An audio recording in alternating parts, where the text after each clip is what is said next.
20 लाख साल पहले उनके एवोल्यूशन के बाद से मॉडर्न ह्यूमंस ने पूरे प्लेनेट पर घर और समुदाय यानी कम्युनिटीज़ को स्टैब्लिश किया, लेकिन उन्होंने इसे अकेले नहीं किया।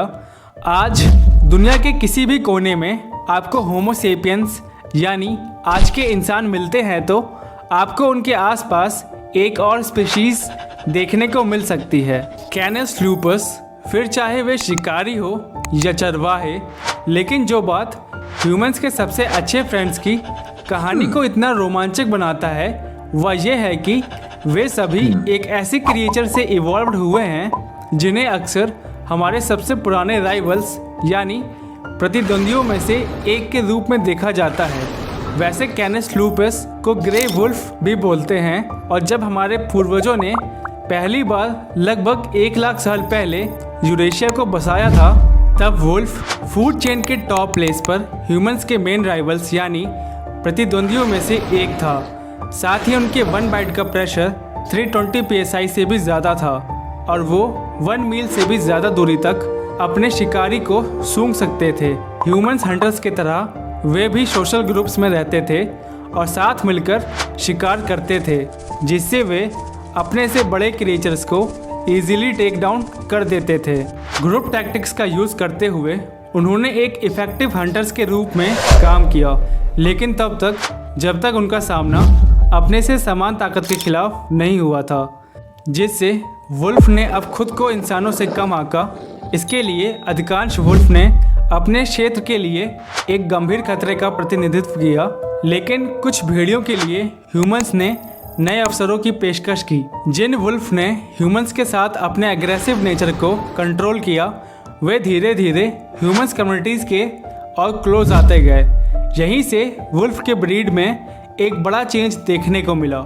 जो वुल्फ ह्यूमंस के क्लोज आ गए थे, वे ह्यूमंस के साथ ज़्यादा समय तक जिंदा रहे और उनके आनुवंशिक लक्षण यानी जेनेटिक ट्रेट्स आगे बढ़ते गए, जिससे ह्यूमंस एरिया के पास धीरे धीरे टेमर वुल्फ्स ब्रीड यानी पालतू भेड़ियों की पॉपुलेशन बढ़ने लगी।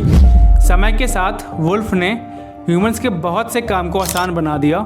उन्होंने शिकार को ट्रैक करने और शिकार करने में ह्यूमंस की हेल्प की। साथ ही साथ उन्होंने एक गार्ड की तरह ह्यूमंस कैंप की सिक्योरिटी की और एनिमीज़ को डिटेक्ट करके वार्निंग भी दी। उनके सिमिलर सोशल स्ट्रक्चर ने ह्यूमंस फैमिलीज़ के साथ इंटीग्रेट करना और ह्यूमंस के कमांड को समझना आसान बना दिया। आखिरकार वे हमारे समुदाय यानी कम्युनिटीज से हमारे घरों में आ गए और ह्यूमंस के पहले पालतू जानवर बन गए। लेकिन जैसे जैसे ह्यूमंस कल्चर और ऑक्यूपेशंस डाइवर्स होते गए, वैसे वैसे हमारे फ्रेंड्स के साइज में चेंज देखने को मिला। पतले और लंबे डॉग रेसिंग या चेजिंग के काम आए, बल्कि गार्ड ड्यूटी के लिए बड़े और मस्कुलर डॉग को यूज में लिया गया। इंग्लैंड के विक्टोरियन एरा के दौरान कैनल क्लब्स और डॉग शोज की शुरुआत की गई और अलग अलग ब्रीड कॉम्बिनेशंस के डॉग्स की क्रॉस ब्रीडिंग करवाई गई, जिससे कई तरह के डॉग्स देखने को मिले। लेकिन अफसोस की बात है कि आर्टिफिशियल सिलेक्शन के वजह से कई डॉग्स के ब्रीड को हेल्थ रिलेटेड प्रॉब्लम्स फेस करनी पड़ रही थी। जैसे आज के टाइम में हम जर्मन शेफर्ड्स में देख सकते हैं, एज के बढ़ने के साथ साथ ज़्यादातर जर्मन शेफर्ड्स को स्पाइनल कॉर्ड की प्रॉब्लम फेस करनी पड़ती है, जिससे उन्हें चलने में प्रॉब्लम होती है।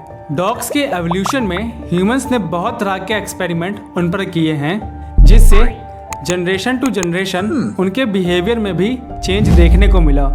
वे अब अपने आप को अलाउ कर देते हैं खुद को किसी और से कंट्रोल होने के लिए, जो ह्यूमंस को अच्छा फील कराता है, लेकिन एक तरह से ये उनके वजूद के लिए सही नहीं है। फिर भी थाउजेंड्स ऑफ ईयर्स के एवोल्यूशन ने ह्यूमंस के साथ उनके बॉन्ड को बहुत स्ट्रॉन्ग बना दिया है। डॉग न केवल हमारे इमोशंस को समझते हैं, बल्कि हमारे बॉडी लैंग्वेज को भी समझ जाते हैं। वैसे डॉग और ह्यूमंस जब इंटरेक्ट करते हैं तो हमारे दोनों की बॉडी से ऑक्सीटोसिन रिलीज होता है, जो आमतौर पर लव और प्रोटेक्टिवनेस की फीलिंग से जुड़ा एक हार्मोन है। ये समझना मुश्किल हो सकता है कि ये अलग तरह के डॉग्स कैसे भयंकर भेड़ियों के वंशज हैं, लेकिन नस्लों की विविधता यानी डाइवर्सिटी ऑफ ब्रीड्स आज एक ऐसे रिश्ते का परिणाम है जो शहरों, कृषि और यहाँ तक कि हमारे नियंत्रथल कज़न्स के लापता होने से पहले का है। और ये जानकर खुशी होती है कि पर्याप्त समय दिए जाने पर हमारे सबसे खतरनाक राइवल्स हमारे कट्टर फ्रेंड्स बन सकते हैं। तो कैसा लगा आपको ये वीडियो कमेंट करके ज़रूर बताएं और इस तरह की और वीडियोस देखने के लिए फैक्टोबज़ को सब्सक्राइब करें। और मैं मिलता हूँ आपसे अपनी अगली वीडियो में, तब तक के लिए धन्यवाद।